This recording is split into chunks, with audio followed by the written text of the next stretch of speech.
Hello, everyone. It's Catherine Jelinek with the Skinny Platform, and I am here today with Clark Neuhoff, EOS implementer, to share about his nugget. Hello, Clark. How are you? Hi, Catherine. Thanks so much for letting me be a part of this. This is an Oh, exciting project. yay. We're so glad to have you a part of it.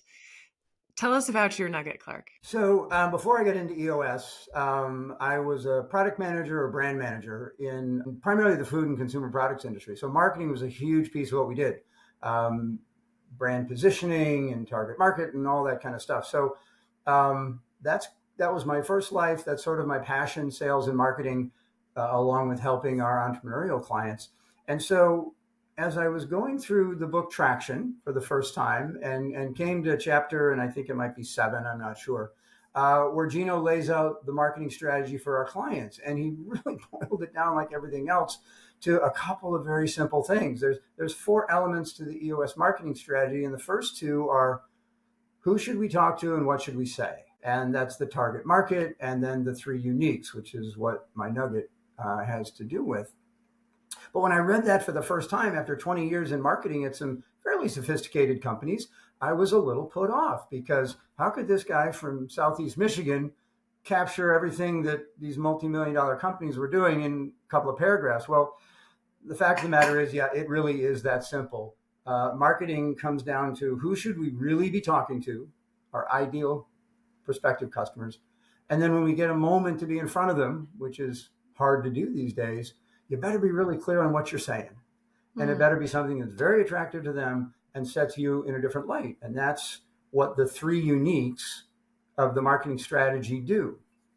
So as we teach this to our clients, we brainstorm with them, their 3 uniques: what sets them apart, what makes them special. And usually you get the kind of things like, well, we have really good quality and we have great pricing, and we're on time. Yeah, those are what we call table stakes. Those don't make you unique, because I'm sure nobody's going to buy bad product that's late and overpriced.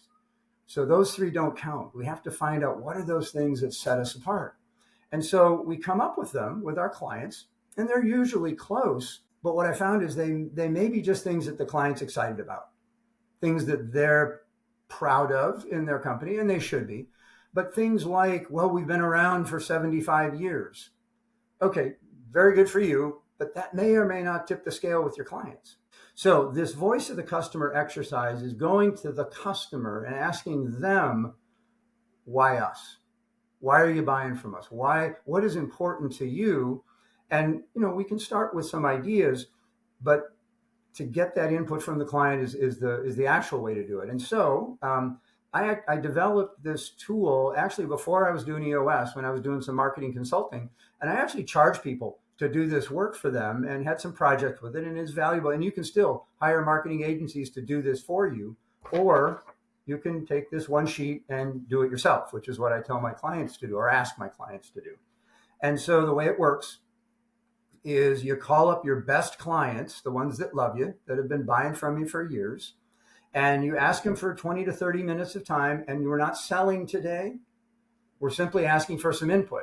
And it starts with something like, Catherine, I'm so just thankful that you've been a customer of ours for these 10 years. We really appreciate it. Again, not selling today, but we are doing some introspection and would love your feedback on something if you have a few minutes. Thank you very much. And so the question is simply, you have choices. Everyone has choices in the marketplace, and you've been buying from us for quite a while. Why us? Why do you keep coming back to buy from us? And then when you're doing the exercise, you just shut up and write down everything that the person says. Just let them just say whatever they say. And when they finish one thing, one reason why they buy from you, say, okay, that was great. Catherine, is there anything else? Any other reasons that you keep coming back to us? And you write that down, and you keep asking them until you get at least 3, because you want to make sure you get the 3 uniques. So you write all these things down. And then if they do have a few more minutes to spare, then I will ask something like, well, that's great. Just curious, is there anything else that you wish we could do for you that we're not doing? mm-hmm. Might be a blind spot. Um, don't promise, because you don't know if you can deliver or not. But they might tee up something that we actually do for our customers, and they just weren't aware of it. That's pretty important, because maybe there's other things you could sell them if you just knew that they were interested. So Is there anything else that we could do for you that we're not doing today? Write down whatever they say. And then the last question is there anything we do that you kind of wish we would stop doing? Is there anything in our process that's annoying you? Again, no promises, but at least let us know. Write down everything they say, thank them for it. Then do that for another 10 or 12 customers. And when you categorize everything that everyone said, you should come up with the 3 uniques that you came up with. If you don't, hopefully you'll come up with 3 other uniques that are even more compelling to your clients. And now you've either validated what you have or you've gotten some additional information to work with. The final thing I would share, because this is also about relationship building with your customer, is if they gave you any suggestions of things they would like or things that they don't like, be sure and follow up with them at some point and tell them whether you can or can't do it. Don't just let it hang, because then it looks irresponsible. They might have asked for something. You say, hey, I went back to the supply guys and I wish we could. We're just not capable of doing that. But again, thanks for the suggestion. We'll keep it on our list. So you want to follow up, close the loop, and just show that you were respectful enough to care. That's the tool. That's the nugget. That's what I ask my clients to do if they really want to understand what their clients think about them. The other thing is you could have the salesperson do it, or you could spread it across the leadership team and have everyone on the leadership team do 2 or 3 calls, because our finance people, our head of manufacturing, they don't always get a lot of customer contact. And this would be a nice way for them to actually hear the voice of a customer, because it's so important. So many great insights. A question I have is, how often is it that clients, the ones they brainstorm on their own, those 3 uniques, how often is it that they match what they then get from the customer? I don't track the data, but I'm gonna guess it's about 50-50.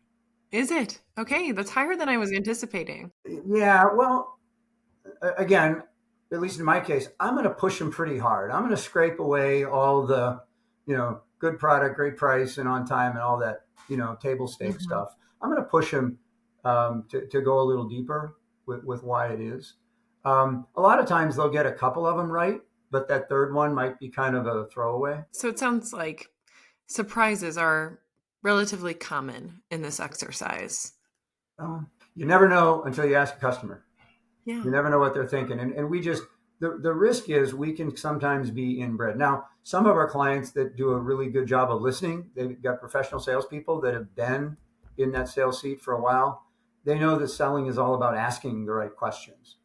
And so they've been listening over the years, and they have a good sense of why the customers come back to them. But some of our clients, smaller teams, they really don't have the benefit of that. They're kind of homegrown on all of their sales skills, and they're doing the best they know how. And again, EOS is a complete holistic system. We just have a little slice where we go after the marketing strategy, but this is powerful stuff. It is powerful. And that insight, especially when they're not seeing something that the customer values, is really huge in terms of shifting the marketing strategy. Do you have any examples of from clients of yours where their eyes were really opened by something they didn't expect? I would say one of them, this was an architectural firm, and their particular niche was the education space, and which means they dealt with a very broad target market. And if you think about who runs a school and all the constituency, you've got the parents, they care, the faculty, the administration, the school board, the maintenance people, because it's the facility, the mayor. I mean, there are many, many publics that want to weigh in on if a school is going to make some capital improvement, like a new lab or a new building or or whatever it is, something the architects might design.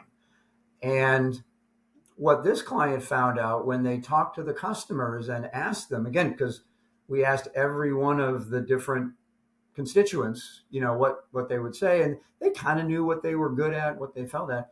And what happened was they couldn't get it down to 7, and couldn't get it down to 3. There were literally 7 reasons why they chose to work with this firm, and it depended on who they were, depended on which constituency they were trying to serve. So unfortunately, there weren't three uniques. There were more than three when you put them all together. It just depended on who the audience was.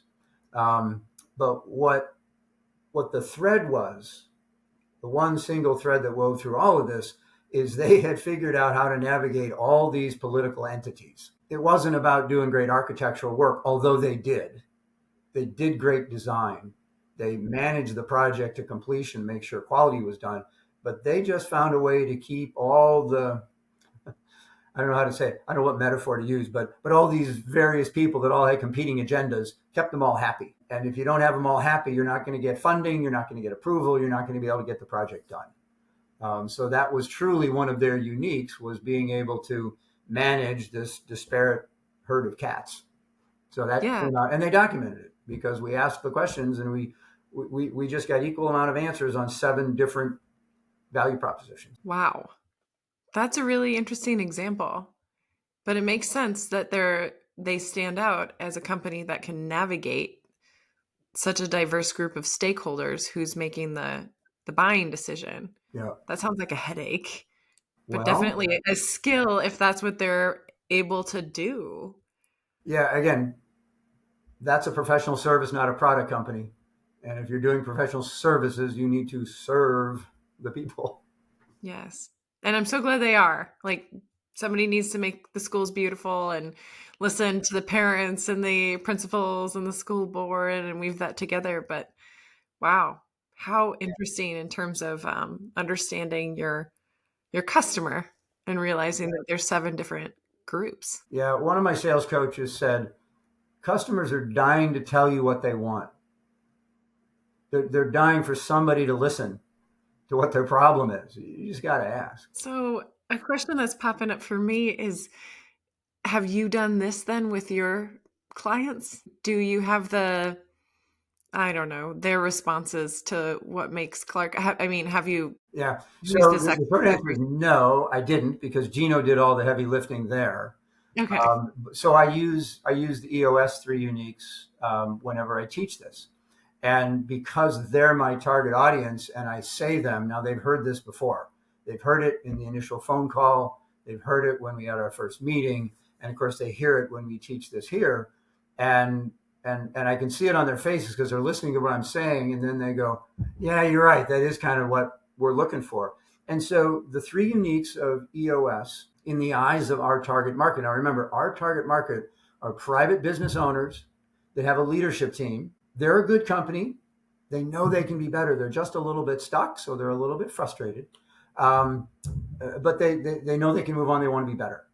And so to those people, to privately held companies, what EOS provides is vision, traction, and healthy.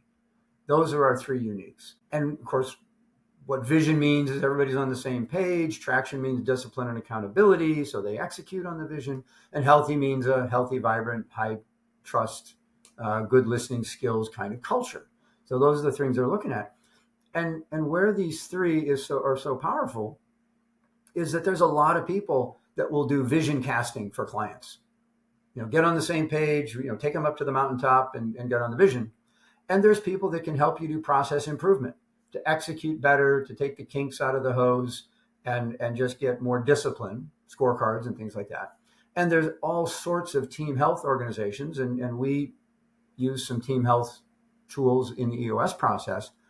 But EOS is the only one that packages clarity of vision, discipline and accountability, and healthy, open, honest, and vulnerable culture into one system. You don't have to go to 3 separate consultants. You can buy one system. We'll install it with we'll implement it with you. You'll have it forever. And then they'll pause and they'll go, "Yeah, you're right. You really do that." So Gino nailed it. We teach it, we offer it, and it works. So I don't mess with something that's working. We just keep talking about vision, traction, and healthy. And the entrepreneurs that are looking for that, we'll jump in and help them. Right. And that sounds like, seeing it that way, it's quite the deal for the packaged bundle of those different, consulting lines essentially.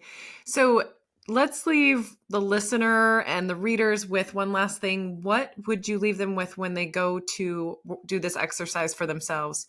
and they probably do have an EOS implementer, but maybe they're just doing this on their own. What suggestion would you add as they go to do this? Yeah, I think the key pieces are going with a mind of listening, not telling. It doesn't matter what you think makes you unique and special. You already know that.